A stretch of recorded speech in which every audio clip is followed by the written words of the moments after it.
El domingo pasado, en el sermón anterior, hablamos del problema del legalismo. En los dos versículos anteriores, 16 y 17. Y en esta tarde vamos a ver el problema del misticismo. Dice entonces la palabra de Dios, Colosenses capítulo 2, versículo 18. Nadie os prive de vuestro premio, afectando humildad y culto a los ángeles, entremetiéndose en lo que no ha visto, vanamente hinchado por su propia mente carnal, y no haciéndose de la cabeza, en virtud de quien todo el cuerpo, nutriéndose y uniéndose por las coyunturas y ligamentos, crece con el crecimiento que da Dios. Oremos. Señor, llegamos ante tu presencia en esta tarde agradecidos por esta segunda oportunidad de estar congregados como tu iglesia, agradecidos por tu santa palabra que tú nos has dado para nuestra instrucción, corrección. Pedimos, Señor, que nos concedas un tiempo de edificación en este sermón. Concede, Señor, de nuevo a mi responsabilidad de impartirlo y también a todos los hermanos que puedan sacar provecho y bendición espiritual. Y oramos también para que si entre nosotros hay personas que aún están en sus pecados, que puedan ir a Cristo en arrepentimiento y en fe. Señor, esta es tu iglesia, pastorea tu iglesia, provee para tu iglesia el alimento y las aguas de reposo en Cristo. Lo pedimos. Amén. Tomen asiento, hermanos y amigos. Ustedes saben que en la época de que se escribió esta carta, bueno, y tiempos previos también, en Grecia y en toda la región había juegos o competencias deportivas que eran muy famosas. De ahí salen, ¿verdad?, los Juegos Olímpicos, pero no eran los únicos. Había muchos otros juegos, por lo menos se conocen como 5 competencias. Y es de esa actividad conocida para todos que el apóstol utiliza en varias oportunidades ilustraciones para presentar una enseñanza bíblica sumamente importante. Recordarán ustedes, por ejemplo, cuando el apóstol habla en 1 Corintios capítulo 9 de aquellos que corren en el estadio. Dice, todos a la verdad corren, pero uno solo se lleva el premio. Dice, corred de tal manera que lo obtengáis. Le pone en la mente de las personas la imagen o la figura de esa carrera, y las personas entonces entienden esa carrera y esa idea de que deben esforzarse para obtener un premio que es no un premio material como lo era la carrera en esas competencias, sino un premio del Señor. Dice, todo aquel que lucha, otro deporte, de todo se abstiene hecho a la verdad para recibir una corona corruptible, nosotros una incorruptible. Es interesante, el premio era una corona, coronaban con una corona de hojas, ¿verdad? Que a veces era hasta graciosa, a veces con apio los coronaban, ¿verdad? Hoy en día, bueno, se puede usar los laureles o algún otro tipo de planta, pero esa es la corona corruptible. Pero hay algo mucho más importante para nosotros de la lección espiritual, está la salvación, la vida eterna, la glorificación al lado de Cristo y aún todas las bendiciones que están incluidas en la salvación que Dios nos da y que ya disfrutamos en el presente. Bueno, en esta carta, en los versículos que acabamos de leer, no se menciona corona, pero sí se menciona premio. Que nadie os prive de vuestro premio, dice el versículo 18. Entonces, eso nos da una idea de el premio que tiene el apóstol en mente y lo que quiere usar como ilustración para presentarles a ellos la verdad. Esta palabra aquí, en estos dos versículos, aunque son solo dos versículos, necesitamos detenernos en varias palabras. Una de ellas es esta, prive. La palabra en griego aparece solo una vez en el Nuevo Testamento, kata braueuo, y proviene de las competencias deportivas griegas. Pablo recurre al escenario de los estadios griegos, donde se celebraban estas pruebas de velocidad, de lucha o de boxeo. Entonces, esta palabra puntualmente significa descalificar, es decir, decidir en contra de un competidor, negarle el premio que se ganó. Otra manera de entenderlo es privar, es defraudar, quitarle a alguien la recompensa que le corresponde mediante un engaño. Y la última idea que arroja es condenar, es decir, emitir un fallo o una sentencia desfavorable en contra de esa persona. Es interesante este estudio de estas palabras. La palabra kata en griego significa contra y braveuo o braveuo significa actuar como árbitro, que es aquel el que otorga el premio. Premio es braveión, ¿verdad? Entonces, en griego como que utilizan una palabra que tiene un significado, le modifican una partecita, un sufijo, un prefijo, y ya es otra palabra, le ponen una adelante y ya significa lo contrario. Algunas cosas que a veces pasan también en español. Pero entonces pensemos en esto, el papel del juez en estos juegos. El braveuos era el árbitro o oficial de la pista y su trabajo era sentarse al final de la competencia y vigilar que nadie hiciera trampa para entregar la corona al legítimo ganador. Entonces algunos dicen, ¿será que Pablo estaba inventando una palabra o estaba usando una palabra? No sabemos, pero que describe a un juez corrupto o falso. Esta acción del juez que se interpone en la meta para dictaminar falsamente que ese competidor violó las reglas, descalificándolo y así robándole el premio que legítimamente había ganado. Entonces, ¿qué es lo que está diciendo Pablo aquí? Pablo advierte a los creyentes que no permitan que nadie los descalifique o les robe su premio mediante una falsa humildad o una práctica mística. Eso es lo que está enfatizando aquí. Entonces se mete el tema del misticismo. Como dijimos, antes hablamos los versículos anteriores del legalismo y ustedes recordarán, nadie juzgue en comida o en bebida en cuanto a días de fiesta, lunas nuevas o días de reposo. Ceremonias judías, ¿verdad? Principalmente todo el aspecto ceremonial del Antiguo Pacto, sobre los cuales estos legalistas juzgaban y decían que si no los estaban cumpliendo, entonces estaban mal con Dios, ¿verdad? Pero como vimos, el versículo 17 dice, todo lo cual es sombra de lo que ha de venir, pero el cuerpo es Cristo. Es decir, frente al problema del legalismo, el apóstol Pablo dice la solución es Cristo. Ahora viene el problema del misticismo.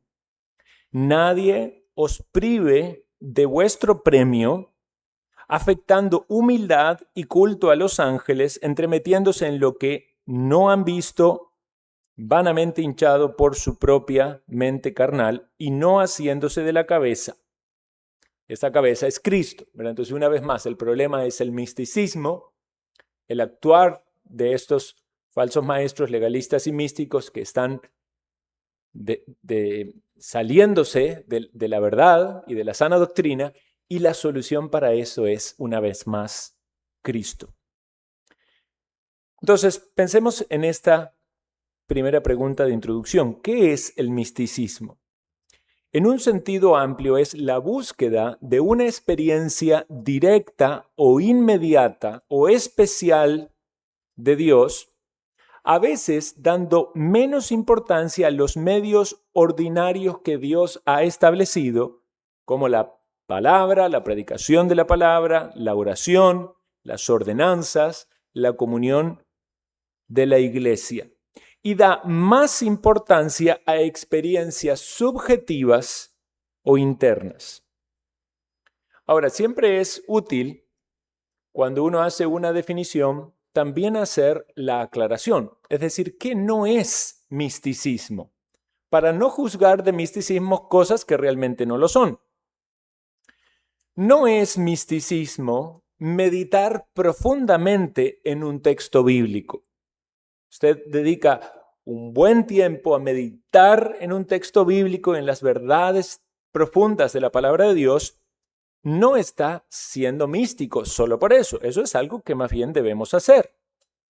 No es misticismo orar en silencio y reflexionar en Dios. Esto es perfectamente legítimo. Tampoco es misticismo sentir intensamente la presencia de Dios o el gozo de ser un hijo de Dios o la convicción de que Dios está con uno y conocer las verdades que brotan de la palabra de Dios. Esto no es misticismo. Pero debemos entender que hay sutilezas, hay cosas que se parecen, ¿verdad? Y que pudieran ser un desliz de la verdad, pero como tienen una apariencia de piedad, entonces podemos ser engañados o seducidos. Como dijimos, el legalista no está en contra de la santidad de Dios. Parece una persona que pone muy en alto la santidad de Dios. Sin embargo, es alguien que minimiza la gracia y que no llega de la manera correcta a la ley de Dios porque está queriendo buscar por sus medios obtener el agrado de Dios. O sea, en el legalismo no está Cristo mediando. Entonces, ¿dónde está el problema ahora con el misticismo? El misticismo busca, mediante una técnica, alcanzar un estado especial en el cual se recibe un conocimiento de Dios. Algo especial, muchas veces algo muy particular o muy secreto. Y puede ser, en muchos casos, mediante otro mediador que no es Cristo, ¿verdad? Porque si vamos por Cristo, entonces estamos haciendo lo correcto. Por eso dice que el místico no se aferra a la cabeza, que es Cristo. Tanto en el misticismo como en el legalismo, como lo vamos a ver luego en el ascetismo, el problema es que no están teniendo un entendimiento correcto de Cristo ni una relación correcta con el Padre por medio del Hijo. Bien, ahora noten esto, las palabras que siguen, que describen esta manera en la que estos falsos maestros o algunas personas influenciadas actuaban. Dice, afectando humildad y culto a los ángeles. Algunas veces, algunas traducciones nos son un poquito más difíciles de comprender. Por ejemplo, aquí dice, afectando humildad. Otra versión de la Biblia, Reina Valera de Sociedad Bíblica Trinitaria, dice, complaciendo en afectada humildad. Y otras versiones los traducen, quizás esto sea lo más fácil de entender, como humildad voluntaria. Es decir, que esas personas manifiestan una humildad voluntaria, pero debemos aclarar que no es verdaderamente una humildad voluntaria o una humildad voluntaria verdadera, sino más bien es una falsa humildad, una apariencia de humildad. Solo que en el contexto completo en el párrafo completo del texto podría leerse así, que ellos se complacen o se deleitan en esa humildad voluntaria y en el culto a los ángeles. Entonces, cuando vemos esas dos cosas juntas, ahí sí ya llegamos al entendimiento de que no está hablando de una verdadera humildad, sino una apariencia de humildad. Quiero citarle algunas frases de algunos teólogos que ayudan mucho a comprender esto. Por ejemplo, Albert Barnes, un teólogo del pasado, dice lo siguiente: el apóstol se refiere sin duda al espíritu asumido por aquellos de quienes debía proteger a los colosenses, el espíritu de modestia o de humildes investigadores. El significado es que no anunciarían sus opiniones con certeza dogmática, sino que adoptarían una apariencia de gran modestia. De esta manera, se volverían realmente peligrosos, pues ningún falso maestro es tan peligroso como aquellos que asumen el aspecto de gran humildad y que manifiestan gran reverencia por las cosas divinas. Vean qué interesante lo que dice. Y aquí está más la malicia y la trampa. Si es alguien que es arrogante y soberbio, a veces vemos en las iglesias estas multitudinarias pastores que son arrogantes y soberbios, que uno dice, pero ¿cómo alguien puede ir ahí si es tan evidente? Pero si hay un líder espiritual que es muy humilde y usted lo ve y dice, pero qué humildad que tiene, ¿verdad? Pero qué búsqueda de Dios tan espiritual, juzgando solamente las apariencias. Entonces es más difícil discernir el engaño que hay en su enseñanza. La idea es que estos personas o maestros ponían a los ángeles como mediadores o intercesores y de algún modo desplazaban la figura de Cristo en el plan redentor. No algo sumamente obvio. No es que decían, aquí vamos a adorar ángeles, porque eso sería muy evidente, pero iban en esa dirección. Noten lo que dice el también pastor teólogo Juan Gil.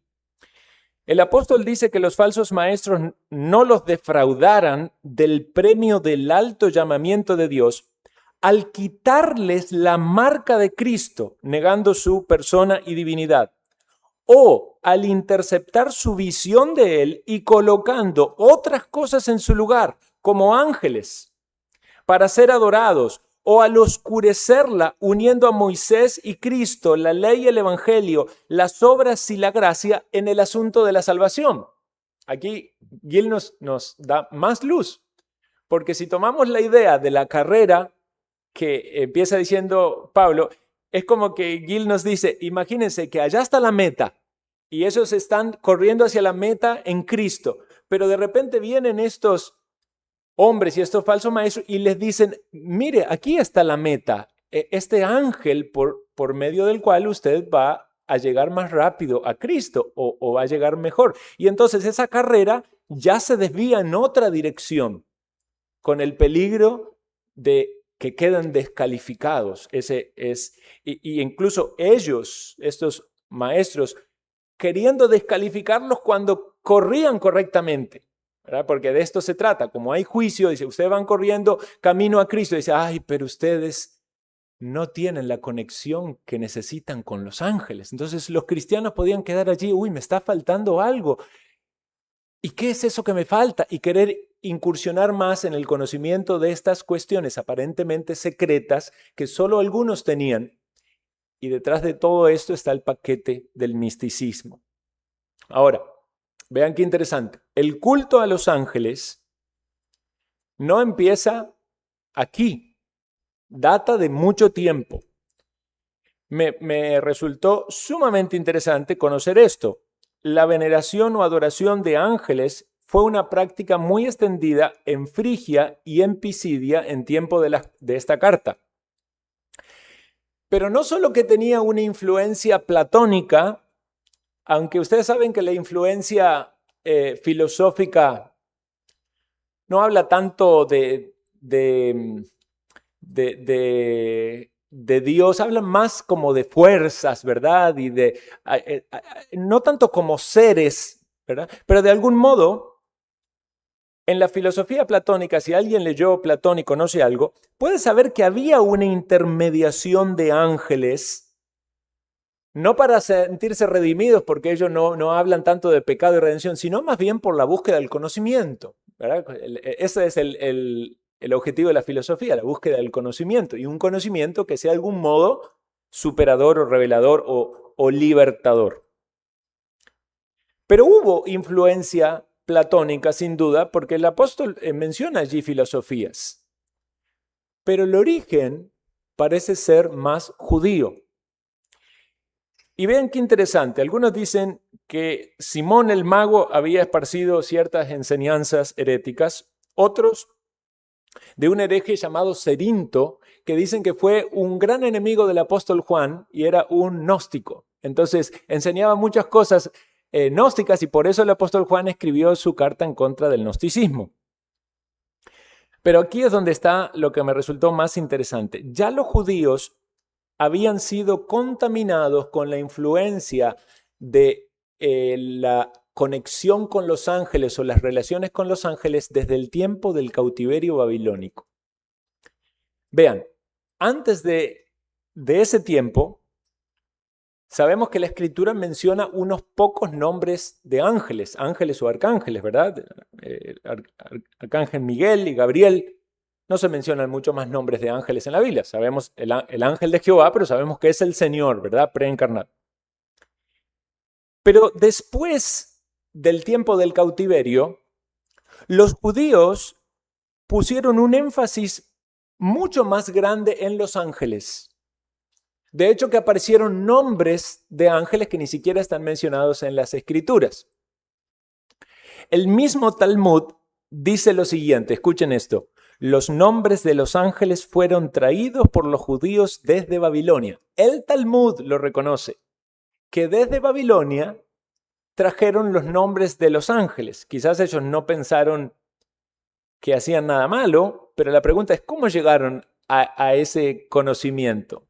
Sería revelación. ¿Qué revelación? Porque no la tenemos en las Escrituras.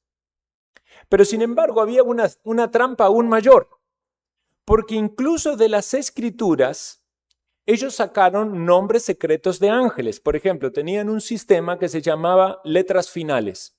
Entonces tomaban una parte de la Escritura, una frase, y tomaban las primeras letras de cada palabra y con eso armaban una palabra y algunos llegaban a la conclusión de que ese era el nombre de un ángel. Por ejemplo, Salmo 91:11, ¿verdad? El Salmo 91, uno lo cita pensando en la protección de Dios.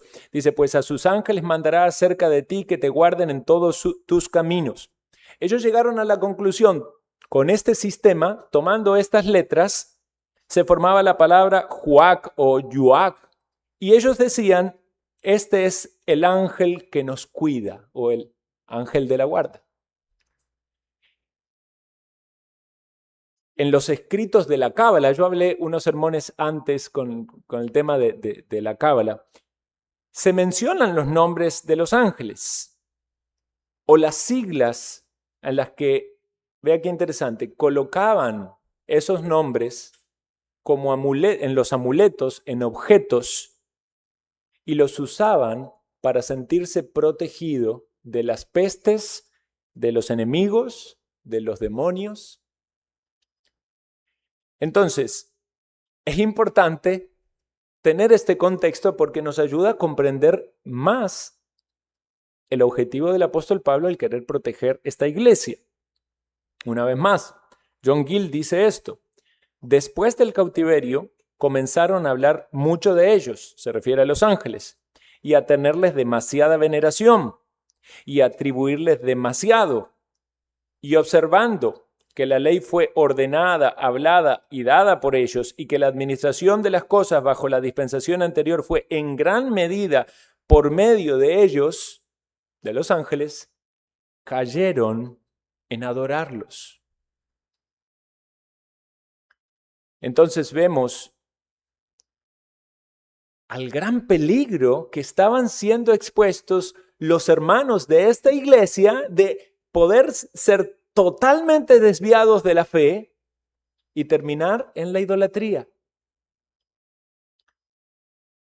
Ahora notemos que esta no fue, como dije antes, una adoración directa, lo cual hubiera sido algo escandaloso, sino algo sutil que se mete como una herejía y que hizo que poco a poco los ángeles fueran desplazando a Cristo y tomando un lugar muy importante. Díganme si no pasa en muchos casos eso, creo que lo hemos mencionado en varias enseñanzas aquí, en el catolicismo romano no pasa eso con los santos o no pasa eso con María. A veces uno dice, pero ¿quién es el salvador de esta persona? ¿Es Jesús o es María? Porque pareciera ser que María es más importante que Jesús o que los santos son el medio para llegar a Jesús. Nada más como un ejemplo. En este caso era con ángeles.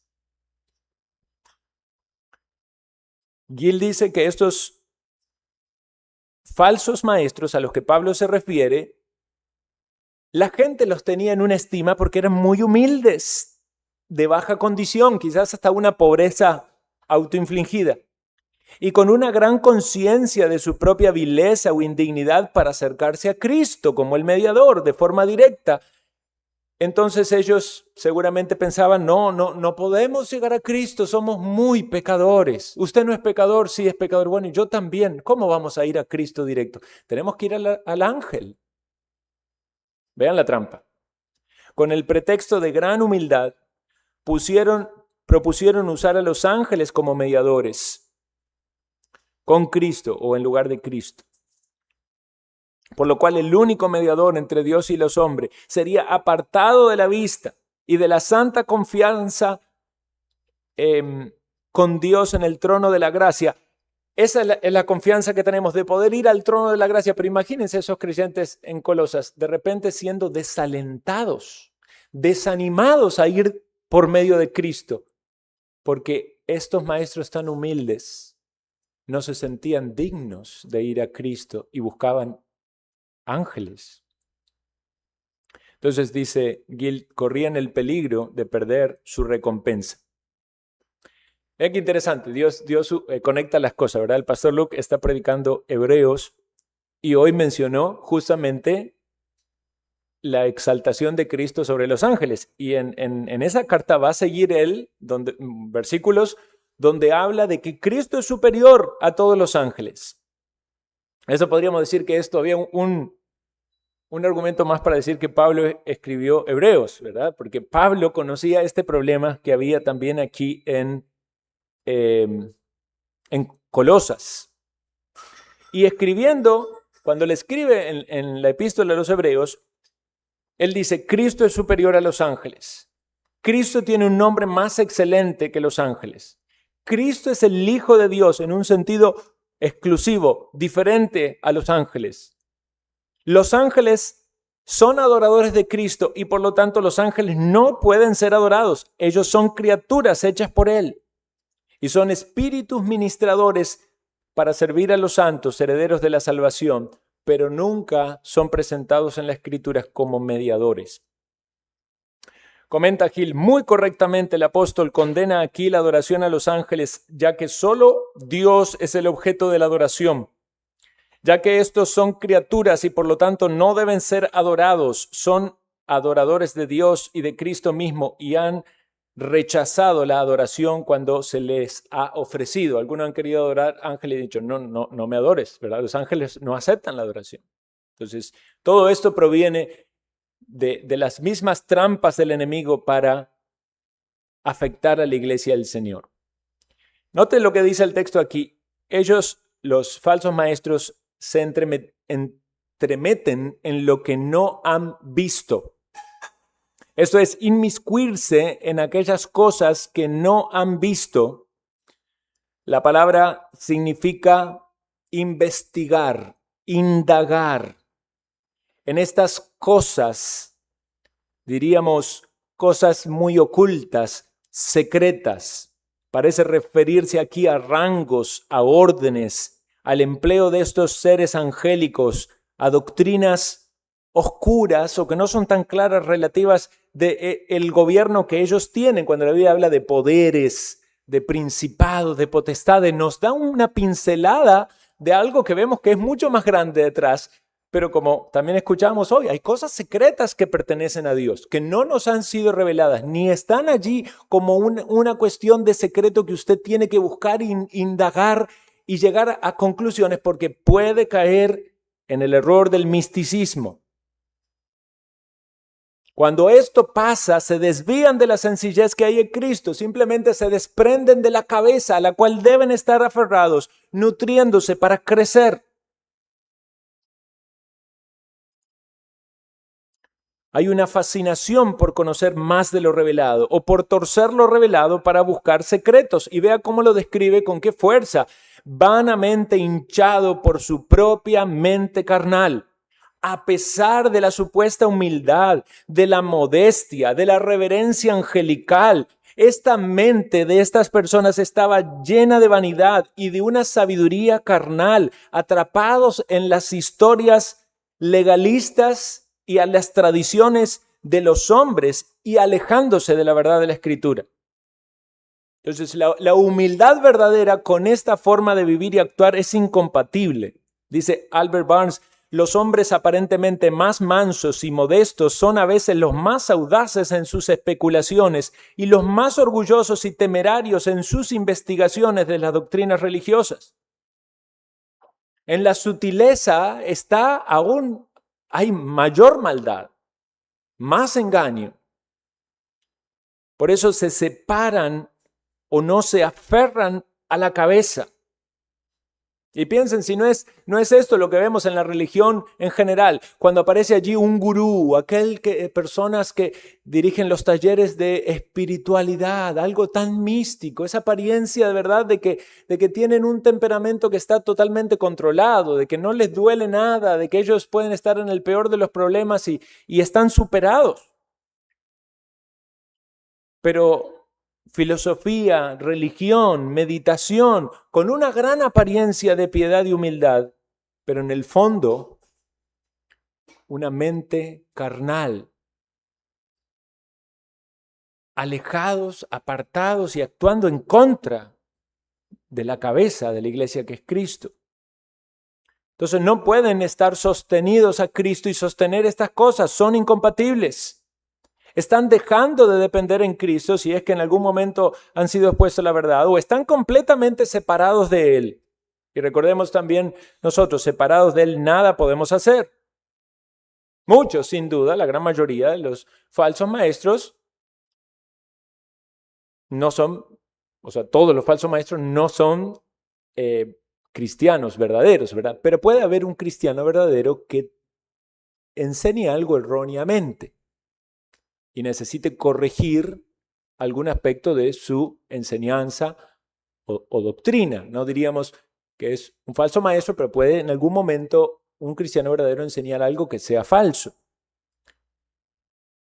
Pero el problema es que si no están aferrados a Cristo, si no están entendiendo el plan redentor salvífico y están predicando salvación por obras, entonces está todo mal. Está todo mal. Y si los creyentes son influenciados por este tipo de enseñanzas o herejías, tienen que tener cuidado también de no caer de la fe. Ahora, usted me dice, ¿un verdadero creyente puede caer? Bueno, quizás cree ser un verdadero creyente. Asegúrese de ser un verdadero creyente, porque muchos creyeron ser un verdadero creyente y luego terminaron enseñando herejías. Ahora, ¿cómo usted dice? ¿Cómo hago, pastor? ¿Cómo me aseguro de ser un verdadero creyente? Vea lo que dice aquí. Lo que leímos antes en contra del legalismo, el cuerpo es de Cristo y aférrese a la cabeza. Si usted es del cuerpo, está unido a Cristo, aférrese a Cristo. Cuando esto es real, una relación real con Cristo, con Dios, el cuerpo es nutrido, unido por las coyunturas y crece. Crece en un crecimiento que da Dios, no crece en conocimiento secular o filosofías o tradiciones humanas, sino crece en la fe. Como dice Efesios, creciendo, sino que siguiendo la verdad en amor, crezcamos en todo en aquel que es la cabeza. Esto es Cristo, ¿de quién? Todo el cuerpo, bien concertado, unido entre sí por las coyunturas y ayudan mutuamente, crece según la actividad propia de cada miembro, recibe su crecimiento para ir edificándose en amor. Note esto. Para que haya edificación es necesario estar asidos de la cabeza. Y si no hay edificación, no hay crecimiento. Edificación es crecimiento. Si está asido de la cabeza, hay obediencia, hay verdad, hay amor, el cuerpo crece, los miembros se ayudan, hay edificación. Si no está asido de la cabeza, separado de mí, nada podéis hacer. Puede haber resultados externos, puede haber un montón de gente en la iglesia, pero si es una iglesia que no está asida de Cristo, en realidad no está en la verdad, no es de la verdad. Vamos entonces a las conclusiones finales y las aplicaciones finales. Quiero gastar un buen tiempo en esto. ¿Qué nos enseña este pasaje? Bueno, nos está animando al crecimiento, ¿verdad? Indirectamente nos está animando al crecimiento. Nos está diciendo, aférrese a la cabeza, de la cabeza dependemos. Esto en la biología o en la figura de la biología de la iglesia, ya hemos hablado de Cristo como cabeza de la iglesia, pero una vez más, debemos estar conectados con la cabeza. Un cuerpo sano, ¿verdad? No miembros que están desconectados de la cabeza, lo cual reflejaría una desconexión, ¿verdad? Y una enfermedad. O sea, los miembros responden a la cabeza. Pero veamos también la importancia de la suficiencia de las Escrituras. Hemos hablado mucho de esto aquí, pero es necesario una vez más en este texto. Lo que cuida una iglesia del problema del misticismo es que estemos aferrados a la suficiencia de las Escrituras. No tenemos otra fuente de autoridad. No aceptamos otras revelaciones, sueños, visiones, sentimientos, presentimientos, percepciones. No esto de una profecía personal. ¿Y cuántas personas han sufrido con las profecías personales? El Señor me dijo que tú tienes que hacer tal cosa. Algunos han llegado así, ¿verdad? Dice, el Señor, yo escuché esto de alguien, el Señor me dijo que te tienes que casar conmigo. Dijo alguien así, ¿verdad? No lo usen ni en broma. A una pareja le dijeron, el Señor nos dijo que ustedes van a ser misioneros, por tanto no tienen que tener hijos, y los mandaron a operarse. Vean el daño.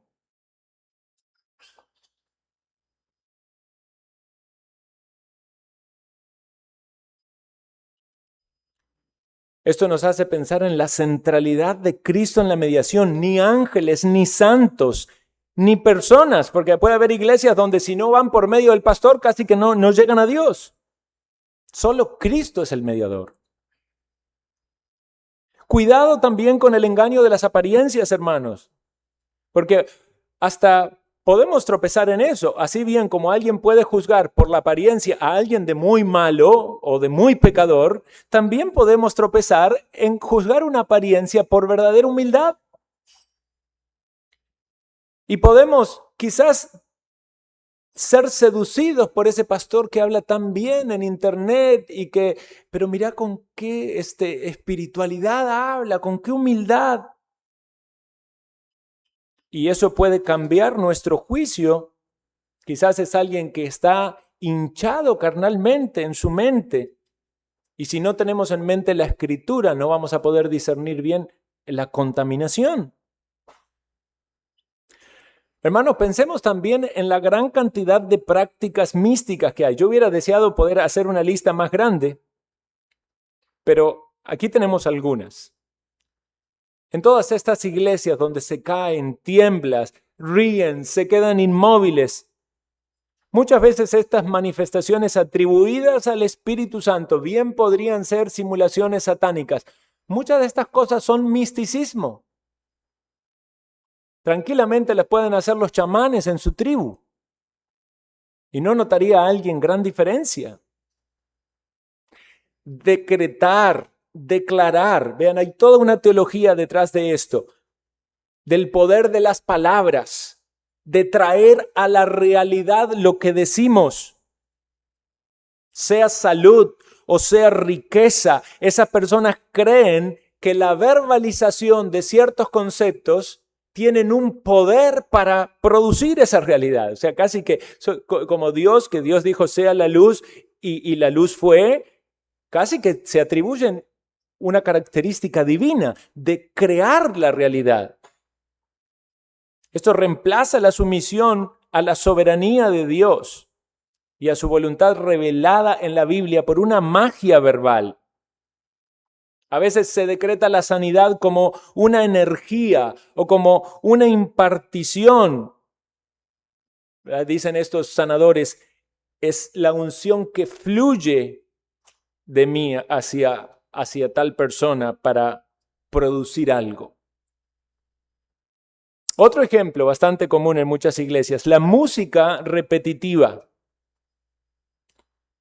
que se busca producir o intensificar una experiencia espiritual que es solamente manipular las emociones y no puede tomarse como una prueba de autenticidad. Sí, ciertamente las emociones van a ser manipuladas, la música tiene esa habilidad, pero le pasaba a usted quizás antes en su época de mundano cuando escuchaba la música que más le gustaba, sus emociones eran tocadas.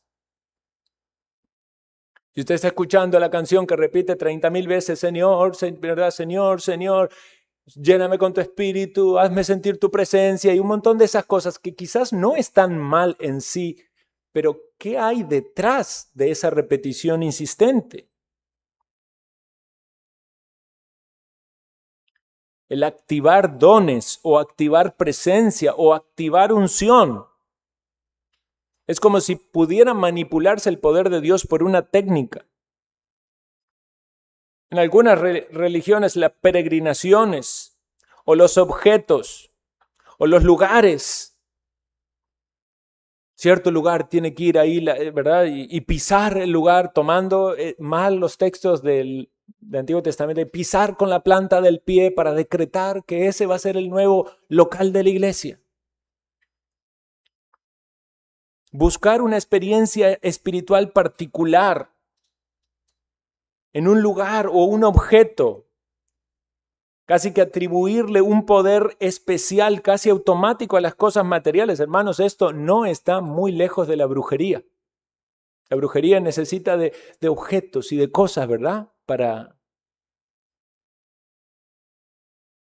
Vean, experiencias que debemos rechazar.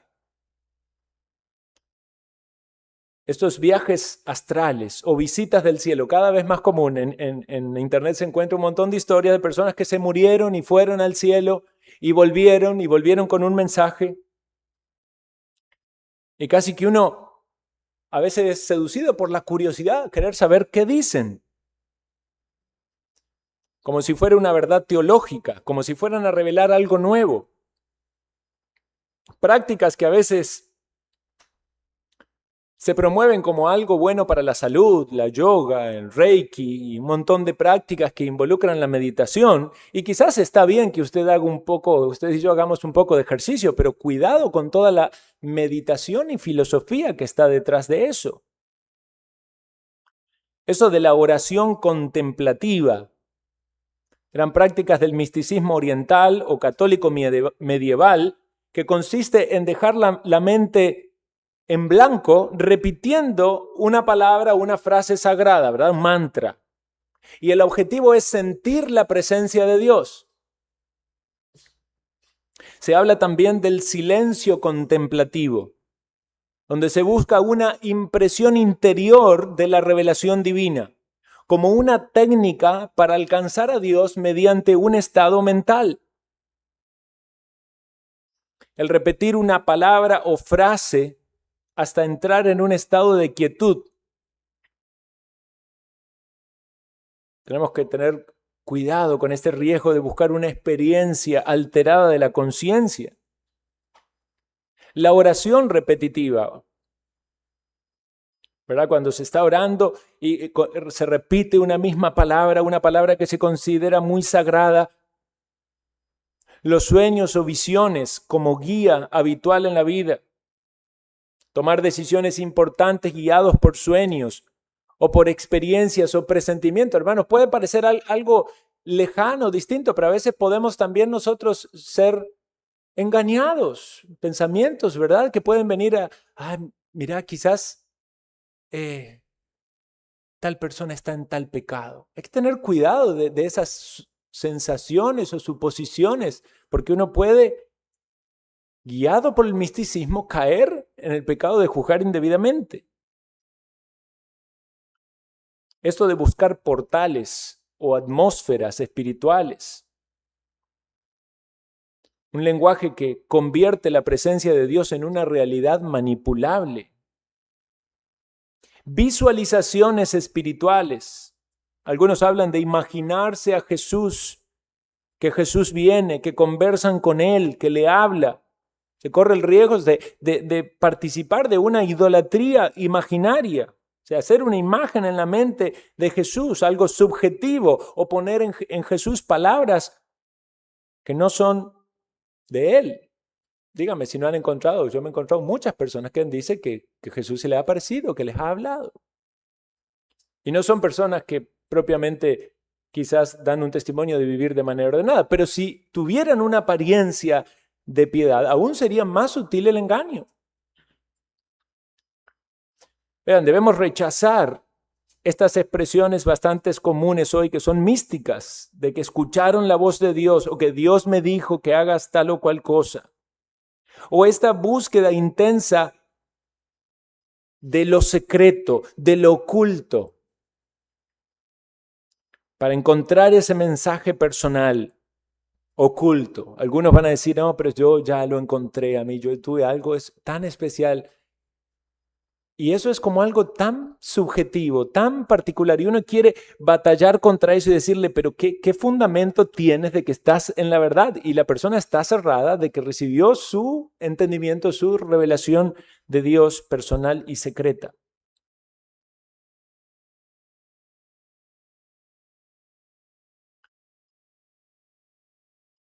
Cuando una iglesia, querido hermano, se vuelve mística, el intelecto y el discernimiento de la verdad se apaga. Y debemos cuidarnos y cuidar nuestra iglesia, ¿verdad? Pero también advertir todas las cosas del mundo que constantemente nos están bombardeando con este misticismo. El versículo 19, entonces, una vez más, va a la solución. Haciéndose de la cabeza. Bueno, ellos, los falsos maestros, no están haciéndose de la cabeza, pero nosotros debemos asirnos de la cabeza, en virtud de quien todo el cuerpo, nutriéndose y uniéndose por las coyunturas y ligamentos, crece con el crecimiento que da Dios. Vean, el crecimiento lo da Dios. Pero nosotros debemos crecer, ¿verdad? ¿Qué dice 2 de Pedro 3:18? Antes bien, creced en la gracia y en el conocimiento de Dios. O sea, es un mandato. Pero también debemos saber que lo da Dios. En nuestra santificación debemos actuar en obediencia a Dios, en la mortificación de nuestro pecado, en una sumisión voluntaria a Dios, en un culto racional, como dice la Escritura.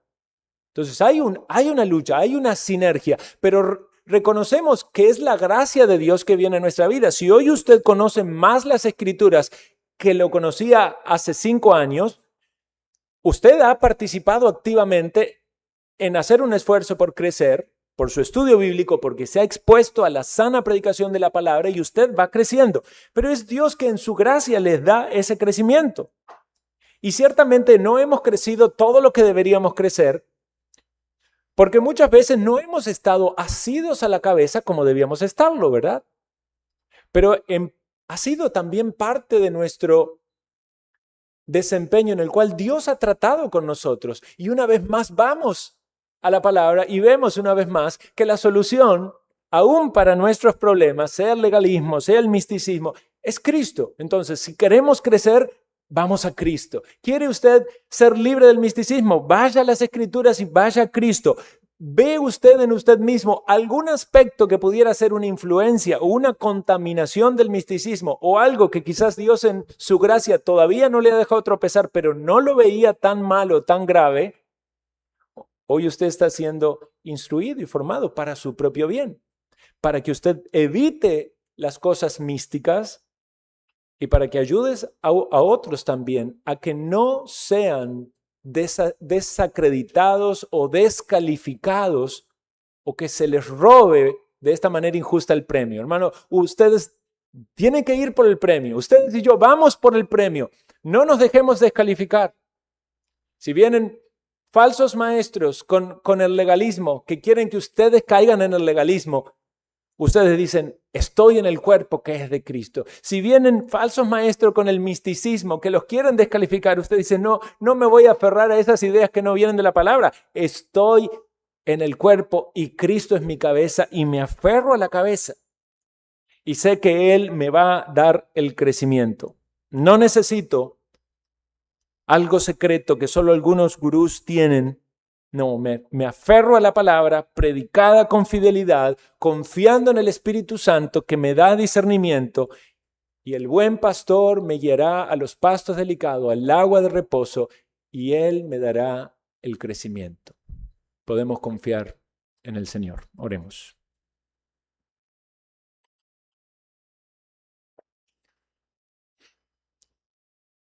Gracias, Señor, por tu palabra. Gracias porque nos instruyes, nos adviertes de tantos peligros, nos guardas. Gracias, Señor, por el gozo que tenemos de poder reunirnos